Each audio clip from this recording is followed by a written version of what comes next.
تو یہ کتاب نو بند کر کے نا تے اللہ دی بارگاہ وچ پیش کر چھڑتے ہیں. آندے یا اللہ اے بندے کے اوپر ساری ڈیوٹی مامور سی اسی ڈیوٹی دے تھا.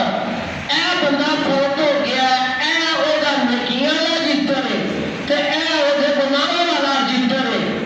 تے فرمایا وہ پنجابی کہندے نے جڑا رجسٹر سی وہ دفتر داخل ہو گیا. کی ہو گیا؟ دفتر داخل ہو گیا. سرکار فرمایا میری امت کئی خوش نصیب بندے وہ بھی ہو گے کیونکہ یہ دفتر داخل ہو گیا. نہ یہ نیکی لکھی جا سکتی ہے تو نہ وہ گناہ لکھا جا سکتا ہے. فرمایا کچھ میری امت کے لوگ ایسے ہو گے جنہوں کے مرن تو بعد بھی انہوں نے نامہ اعمال والی کتاب نیکی ثواب تے اجر لکھا جائے گا. لکھا جائے گا. ایک تعلقات منقطع نہیں ہوگا لکھا جائے گا. یا رسول اللہ صلی اللہ علیہ وسلم آقا کیڑی کیڑی چیز کا ثواب لکھا جائے گا؟ فرمایا جہاں اس بندے نے اپنی زندگی وچ علم پڑھیا تو لوگوں کو پڑھایا وہ ثواب کا تدریج پچھو ملتا رہے گا.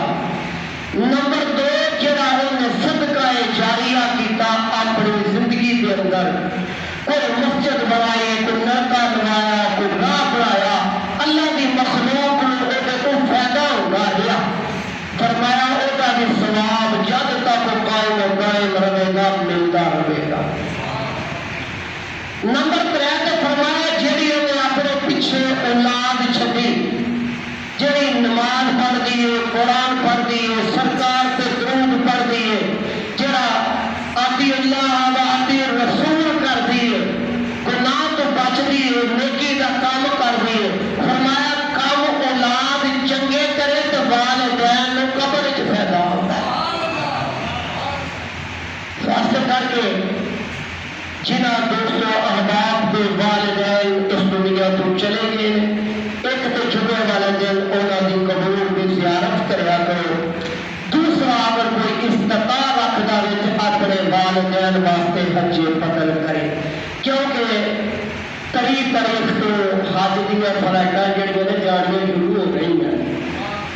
اس ذوالقعدہ کا چاہتے اگلا جڑا وہ دن حج ہے تے اس واسطے کر کے اگر وہ وقت ماڑا سی تو اللہ نے چنگا لیا تو فائدہ اٹھاؤ تے حج کرو تاکہ تھوڑے والدین قبراں وچ تھوڑے راضی ہو جائے اللہ تعالیٰ عمل